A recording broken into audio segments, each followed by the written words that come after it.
Major progress to report in the decades-long saga, over the historic commercial center, which is right at Sahara near Maryland Parkway. Now today, demolition crews began to tear down just a huge section of that building. They did, and 8 News Now reporter Jessamine Wolk has reaction from a business owner as redevelopment in this historic commercial center gets underway.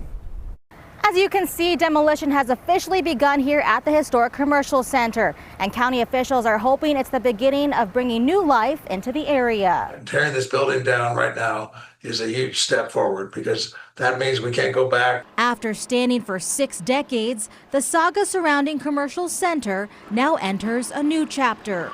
This one about redevelopment. My goal is for an arts center. Clark County Commissioner Tick Segerblum waited a long time for this demolition, which began Monday morning. He tells me he's excited to invest in the area that he calls run down, with new attractions and facilities. Ideally, there will be like concerts of up to 5,000 people once a week or 2 nights a week. And then the parking lot will become an event space. That all sounds great, but it sounds like it could be years away. And my concern is, what about now? Paula Sadler owns A Harmony Nail Spa and has been operating in the center since 2004.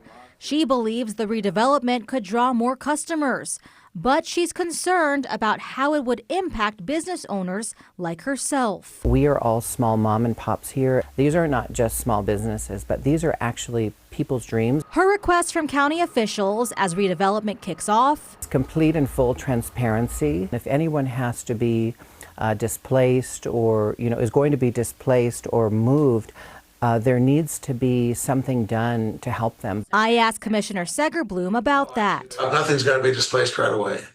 And if we do displace people, we would work with them. They have lots of notice. And a town hall will be held here this Wednesday with county officials regarding updates to the historic commercial center. Reporting near Sahara and Maryland Parkway, Jessamine Wolk, 8 News Now. Commissioner Tick Segerblum telling Jessamine tearing down the building will cost between $2 to $3 million. He added that businesses should not expect to see major changes for at least the first 6 months.